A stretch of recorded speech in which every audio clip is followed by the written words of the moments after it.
Salut à tous. Alors voici la présentation du bus. Bah, je rentre, ça caille. C'est parti, je vais vous faire visiter, rentrer. Attends, j'enlève mes chaussures. On va essayer de rien oublier, on va essayer de tout dire. Non, ce petit bonhomme n'est pas à vendre. Vas-y, viens là-bas, s'il te plaît. Alors, on va commencer par le début. Nous avons ici donc l'entrée principale du bus qui se trouve à l'arrière du bus. Voilà. Ah, ça, vous connaissez. Et vous avez, on va commencer par les couchages. Vous avez 4 couchages fixes en lit superposé. Un ici, un ici, un ici et un ici. Chaque lit a une petite étagère pour ranger les habits des enfants. Voilà, on va dire que c'est les chambres d'enfants, mais bon, c'est des lits qui font déjà 1m80 sur 80, donc on peut déjà loger un adolescent ou un adulte sans problème s'il ne fait pas 1m95. Hein. Ici, nous avons très important un énorme coffre à jouets. Vous voyez, où on range tous les jouets. Qui va jusqu'au bout des chaussures. Hein. Voilà, c'est ça. Ici, il y a un petit coffre qui est pratique aussi, c'est pour ranger les affaires d'école. Voilà. Les affaires d'école et du bricolage, ça évite de soulever le lit. Ici, nous avons la réserve d'eau qui fait 500 litres, entièrement isolée. Crayon de couleur, entièrement isolée. Donc il y a 500 litres compartimentés en bidon de 100 litres parce que c'est la norme. Voilà. Nous avons une pompe à eau qui se trouve ici dans ce meuble. Donc là, c'est un meuble où on range du bazar, les casques des enfants pour faire des skates. Donc là, dans ce meuble-là, nous avons un surpresseur en 220 qui nous sert à alimenter tout le bus en eau. Voilà, avec un limiteur de pression pour éviter de trop consommer d'eau. Alors ensuite, on va avancer, on a un petit range pour chaussures ici. Nous avons un petit rangement fruits et légumes, voilà, qu'on peut tirer et remettre. Frigo plus congélateur. Frigo plus congélateur. Et ici, on va arriver dans la cuisine aménagée. Donc voilà, petite cuisine aménagée comme dans un petit studio. Donc on a un petit meuble ici de 40, une gazinière de 50. Non, on a un meuble de 50, une gazinière de 50. Et puis on a un petit plan de travail ici de 80 cm avec un évier. Donc tout est fonctionnel, tout est bien rangé, tout est neuf en fait. Machine à laver de 10 kg. On a les petits meubles qui servent à ranger la vaisselle. Vraiment tout comme un petit studio. C'est bien équipé. Ici nous avons un petit rangement pour ranger tout ce qui est... voilà, nous on a rangé nos affaires pour faire les gâteaux. Ici nous avons des petits rangements pour la vaisselle, les verres, les assiettes, tout ce qu'il faut. Ici nous avons des petits rangements pour nos épices, un petit chauffage électrique quand vous êtes branché, un petit chauffage de 1000 watts quand vous êtes branché pour éviter de consommer du gaz. Voilà, c'est toujours pratique. Ici j'ai fait le tour, voilà, tout est dit, ici ouais. Donc voilà, on a un petit lanterneau ici pour ouvrir quand on fait à manger ou quoi, ou quand on a chaud, voilà. C'est du costaud, on a des lumières partout, chaque chambre a une lumière plus une prise. Voilà, il y a des prises un peu partout, hein. Dans la cuisine, il y a pas mal de prises, il y en a qui sont rangées aussi sous les meubles pour éviter d'avoir les prises qui soient apparentes. On va arriver ici, donc si tu peux filmer là vite fait. Donc ici nous avons le compteur, on a le compteur électrique, toute l'électricité avec un interdifférentiel, tout ça. Là on a la partie solaire, donc ça c'est le régulateur de charge. Là nous avons le chauffe-eau, et là nous avons la ventilation du chauffage Truma, qui fonctionne au gaz. Ici nous avons les détecteurs dehors, on peut les éteindre ou les allumer, et ici on a une lumière dehors avec un néon qu'on éteint ou qu'on allume. Donc ici ça nous permet la nuit, voilà, on met sur on, et si jamais il y a quelqu'un qui passe devant le bus, il y a tout qui s'allume dehors. Donc c'est plutôt pas mal. Et si on veut pas, quand on prend la route, on met sur off parce que sinon ça s'allume la nuit. Voilà, donc ça c'est dit. En solaire, on va partir sur l'autonomie. Vous avez sous la réserve d'eau, vous avez un coffre à l'extérieur où on peut loger du bazar et où j'ai logé mes 2 batteries gel. On a 280 ampères en 24 volts. Donc ce qui nous permet d'être autonome, sauf dans les conditions les plus extrêmes, comme en Laponie, forcément on n'a pas vu le soleil de la journée, il y a des fois, on a manqué un petit peu d'énergie, et du coup on a rechargé au groupe électrogène, donc ça n'a posé aucun souci, sinon tout le reste de l'année il n'y a aucun problème, quoi. En solaire nous avons 1000 watts en 24 volts, non c'est en 48 volts, enfin on a 1000 watts de panneaux solaires. Après les branchements, je ne vais pas rentrer trop dans les détails. Donc 1000 watts de panneaux solaires. On a un convertisseur de 2500 watts, donc ce qui nous permet de faire fonctionner la machine avec sa résistance. On ne lui a pas enlevé sa résistance, ce qui fait que si vous êtes branché, vous pouvez très bien allumer votre machine. C'est le réseau qui va prendre en relais la résistance. Et si Si vous avez assez de soleil, eh ben, l'installation est tout à fait capable d'alimenter la machine à laver avec sa résistance qui fait environ 1800 watts. Et si vraiment vous voyez que vous manquez d'énergie, elle est montée sur eau chaude. Donc quand elle est montée sur eau chaude, vous appuyez sur le petit bouton 50 degrés sur le chauffe-eau et ça vous chauffe l'eau à 50 degrés. Vous attendez environ 30-40 minutes que l'eau soit bien chaude. Vous mettez votre machine à partir avec un programme à froid, sauf que ça va vous envoyer de l'eau chaude et ça vous fait une machine avec l'eau froide qui va être mélangée environ 40 degrés.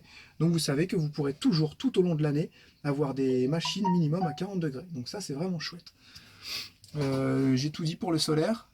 Voilà, ce qui est bien, c'est qu'il y a une autonomie qui est assez longue, hein, quand même. Même avec l'eau, 500 litres d'eau, nous on est à 6, on tient une semaine. Si vraiment on fait attention, on peut tenir une semaine et demie. Je dis pas de bêtises, c'est bien ça. Donc voilà, c'est vraiment un bus qui nous permet d'être autonome. Si vous roulez régulièrement, vous êtes autonome à 100%, il n'y a aucun souci. On a un coupleur séparateur aussi qui permet de recharger les batteries cellules quand vous roulez. Donc ça, c'est plutôt pas mal aussi. Voilà.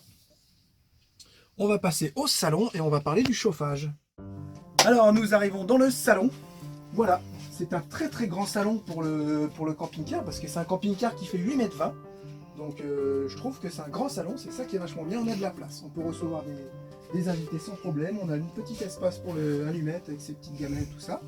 Donc ça c'est top. Ici on a un grand meuble, une penderie qui est chauffée l'hiver, parce qu'on a le chauffage qui est là, et en dessous on a le chauffe-eau. Donc ça nous permet d'avoir des petits rangements pour les PC, ça nous permet aussi d'avoir un rangement pour mettre les habits, et en dessous il y a le chauffe-eau, avec des prises aussi, pour brancher tout ce qu'il y a petit aspirateur, etc. Donc voilà, ça c'est plutôt pas mal. On a aussi le mât d'antenne qui est dans ce meuble. Voilà. Donc le chauffage, c'est un chauffage Truma au gaz de 3500 watts que vous pouvez faire fonctionner, vous voyez là je l'allume, que vous pouvez faire fonctionner avec ou sans ventilation. Hop, voilà.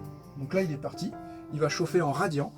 Si vraiment vous êtes en galère d'électricité, si vous êtes dans des conditions assez extrêmes, que ça fait longtemps que vous n'avez pas eu de soleil, vous le faites fonctionner en radiant, ce qui fait que même si vous tombez en panne d'électricité, vous aurez toujours du chauffage. Donc ça c'est une certitude, si vous avez du gaz bien sûr, vous aurez tout le temps du chauffage. Donc ça c'est vraiment bien. Ensuite, tiens, coupe-le derrière parce qu'il sert à rien. Donc ensuite, si vous voulez vous diffuser la chaleur un peu plus rapidement, vous avez un petit ventilateur qui est ici, qui vous permet, avec un variateur, qui vous permet de souffler l'air ici.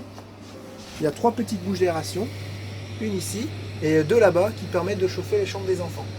Vous avez aussi une bouche d'air chaud qui est sous la table là-bas qui permet de cracher l'air ici. Donc voilà, je vais l'éteindre pour que ça fasse moins de bruit. Donc là nous avons le salon, donc qui est entièrement refait à neuf avec des coussins spécial assises et spécial dossier qui sont un peu plus mous pour le dossier, donc c'est vraiment confortable, ils sont tout neufs. Ils viennent tout juste d'arriver. Et sous chaque coussin, vous avez un rangement qui vous permet de ranger vos affaires. Donc ça, c'est plutôt pas mal. La table, elle peut tout à fait se bouger si vous avez besoin d'aller dans un meuble ou si vous avez besoin de la bouger. Donc voilà, vous pouvez aussi l'enlever. Si vous pouvez l'enlever et la mettre où vous voulez. Voilà. Et donc là, on arrive dans la partie couchage. Donc là, la configuration est mise en partie en couchage. Vous avez le poste de conduite qui est en dessous.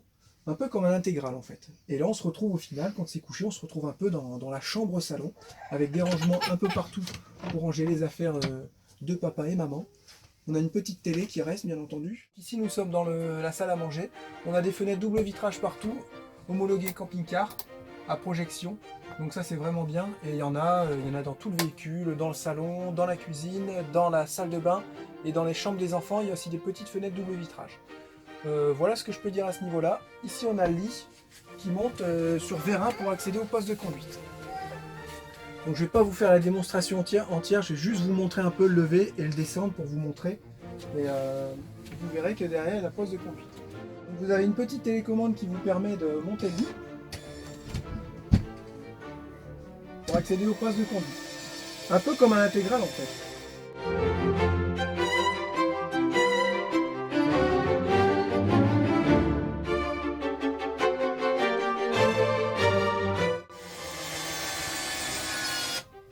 Voilà.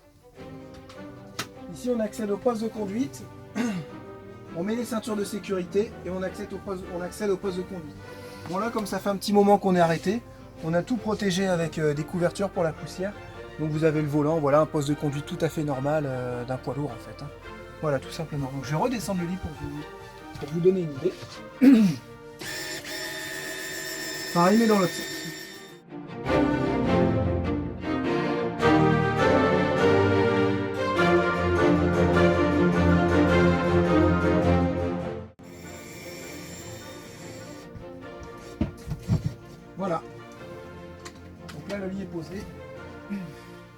profite pendant que je suis ici, on a un interrupteur pour sortir le store extérieur qui fait 5 mètres sur 3,50 mètres. Donc c'est un store électrique.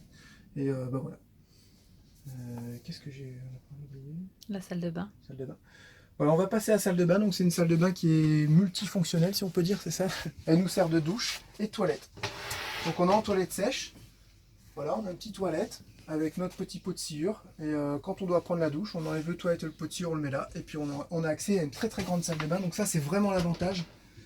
Plutôt que d'avoir des toilettes fixes qui nous prennent énormément de place dans une salle de bain. Là, le fait qu'ils soient dans la douche, quand vous les enlevez et vous prenez votre douche, vous avez énormément d'espace. Vous voyez ? On peut vraiment se mouvoir librement et ça c'est chouette. En toute intimité. Voilà. Et on a de l'intimité partout. Les enfants sont là-bas, papa et maman sont de l'autre côté, ce qui nous permet d'avoir de l'intimité aussi avec ce petit rideau. Donc ça c'est très pratique aussi. Voilà. Donc là on a tout dit pour l'intérieur. Je vais vous parler de l'extérieur. Bon, vous regarderez, vous l'avez en photo, on vous mettra des photos, vous savez comment il est extérieurement. Et là je vais vous donner surtout les caractéristiques. Donc c'est un bus qui est homologué VASP, c'est-à-dire que vous avez une carte grise camping-car. Donc vous conduisez ça comme c'est un poids lourd avec le permis poids lourd tout simplement. Qu'est-ce qu'on peut dire d'autre? C'est un véhicule qui fait environ 9 tonnes en ordre de marche et en PTAC il a 10 tonnes 250, donc vous avez encore de la marge. Il fait 8,20 m de longueur, 2,40 m de large. Vous avez un porte-moto amovible à l'extérieur, vous avez aussi un porte 6 vélos, vous avez une couverture isolante extérieur qui se met sur tout le pare-brise ainsi que sur les vitres des côtés devant pour isoler quand vraiment il fait froid. C'est ce qu'on a mis là quand on reste longtemps stationné, c'est vraiment bien, ça isole vraiment. On a des soutes de chaque côté, on a un grand coffre derrière et ben voilà, c'est tout. Et on a surtout une galerie avec les 1000 watts de panneaux solaires et une galerie qui est entièrement libre derrière qui fait environ 4 mètres de long, 3,50 m de long sur 2,40 m de large. Donc là, il y a vraiment moyen de mettre des coffres de toit, des malles, des planches de surf, tout ce que vous voulez. Ça, c'est vrai que c'est vraiment pratique. Tu peux dire aussi les kilomètres, tu peux dire le réservoir, tu peux donc dire... c'est un véhicule qui contient environ 120 litres de gasoil, c'est ça à peu près? On a 120 litres. On fait le plein avec 180 euros. À 1,40 € en moyenne, on fait le plein avec 180 euros. Donc ça nous fait environ 130 litres. Autonomie... environ 600 km. La consommation, il faut compter en moyenne entre 18, voire un petit peu moins, et vraiment maxi 22 litres. Donc ça c'est vraiment intéressant aussi de ce côté-là. Nous on a fait très peu de routes plates, on a fait beaucoup de montagnes, beaucoup de régions qui étaient vallonnées. Donc voilà, le maxi qu'on a fait c'était 22 litres en montagne, je me souviens c'était en Savoie. Donc c'est vraiment plus que raisonnable. Vitesse de croisière, il faut compter en moyenne 80 km/h. Après, vous pouvez monter à 90, 100, c'est vous qui voyez, hein, mais bon, c'est pas fait pour ça. C'est plus fait pour rouler à 80 km/h. Il a un ralentisseur Telma, donc c'est un ralentisseur électrique qui est très efficace et vraiment très pratique. Les freins devant ont entièrement été refaits à neuf. Il y a toute la direction qui a été refaite devant, les barres de direction, les barres d'accouplement. Il y a une géométrie qui a été faite. Vous êtes vraiment tranquille. C'est un véhicule qui a entièrement été refait à neuf. Tout l'aménagement qui est à l'intérieur, c'est neuf. Toutes les pièces qui ont été changées à chaque fois, que ce soit en mécanique ou extérieur, ça a été mis en neuf. Il faut dire aussi qu'il y a 6 pneus qui sont neufs. Donc vous avez 4 pneus neige derrière. Ça, c'est très important. Et 2 pneus neufs qui sont... Non, et vous avez 4 pneus à l'arrière qui sont neufs. Vous avez 6 pneus neige. Donc vous avez 6 pneus qui sont neufs sur le véhicule, 4 pneus neige. Putain, je vais y arriver. Alors vous avez 6 pneus neige. Putain, 6 pneus qui sont neufs sur le véhicule, 4... Donc vous avez 6 pneus neige. Merde. Alors vous avez 6 pneus qui sont neufs sur le véhicule, 4 pneus neige.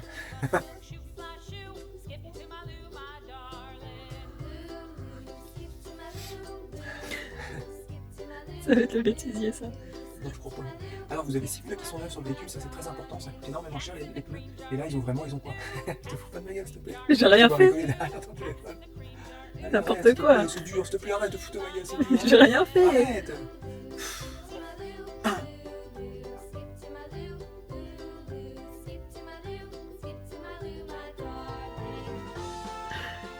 T'es chiant aussi, tu rigoles. J'ai rien fait. Tu vois que Attends. Ça, la tête en arrière. Bah non, je te regarde pas justement. Attends.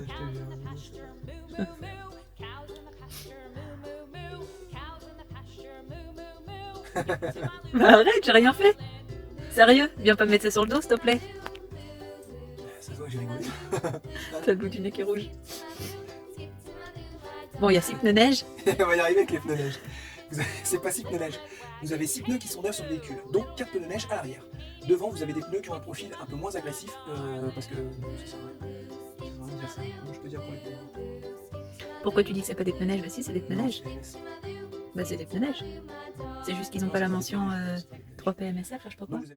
Alors vous avez 6 pneus qui sont neufs, dont 4 pneus neige à l'arrière.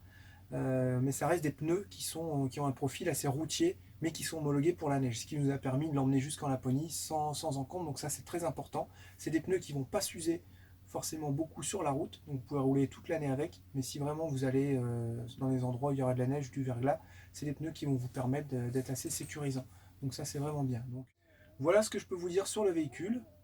La peinture est neuve à l'extérieur. Voilà, vous avez juste à démarrer et puis allez où vous voulez, c'est parti pour les vacances ou pour la vie, voilà. Mettre vos affaires dedans quand même. Mettre vos affaires dedans, voilà. C'est un véhicule qui est entièrement autonome. Honnêtement, il n'y a rien à dire, je sais pas quoi vous dire de plus. Vous avez aussi le chauffage de route qui marche avec le moteur, donc quand vous roulez, vous avez un chauffage qui vous permet de chauffer la cabine ainsi que la cellule. Quand vous avez la partie qui est en route au niveau du lit, qu'il est levé sur le plafond, que vous n'avez plus les rideaux, vous avez l'accès à une deuxième porte qui est devant, qui s'ouvre avec le bouton à air comprimé. Donc comme la porte du bus, c'est la porte d'origine, vous pouvez l'ouvrir à distance en fait. Et vous avez aussi accès au tableau de bord, à toutes les lumières qui sont restées pour pouvoir allumer tout le bus, ou alors séparément certaines lumières, tout ça via le tableau de bord. Vous l'aurez compris, ce bus est vraiment adapté à une famille. Il y a un grand salon, il y a une grande table pour pouvoir partager des repas en famille. Vous avez 4 lits superposés qui sont fixes, donc ça c'est très important. Vous avez une autonomie en eau, vous avez une autonomie en électricité. Vous avez aussi un grand lit qui descend sur le poste de conduite. C'est un bus qui est tout à fait adapté pour une grande famille comme nous. On y a vécu pendant 2 ans sans problème. C'est un véhicule qui est homologué VSP Caravane en 7 places. Donc vous pouvez rouler à 7 dans le véhicule. Et vous pouvez dormir à 6 avec des lits fixes. Ensuite, vous avez possibilité d'avoir des couchages supplémentaires temporaires sur le canapé, tout simplement. Il a un tout petit empattement qui fait environ 4 mètres. Ça vous permet vraiment de passer partout. Et ça, on l'a vu, il n'y a rien qui nous arrête. Vous pouvez aller sur des parkings de grande surface. Vous pouvez aller vraiment partout. Et ça, c'est vraiment le plus de ce véhicule, c'est qu'il est petit, compact, suréquipé, avec une bonne autonomie, avec énormément de rangement. Et ça, c'est vraiment son point fort, et le double vitrage aussi. Et le fait qu'il soit vraiment homologué en carte grise camping-car, vous n'aurez aucun souci. Cette petite vidéo se termine. Je vous fais à tous des gros bisous, je vous dis au revoir et à bientôt pour de nouvelles vidéos. Ciao, bye bye.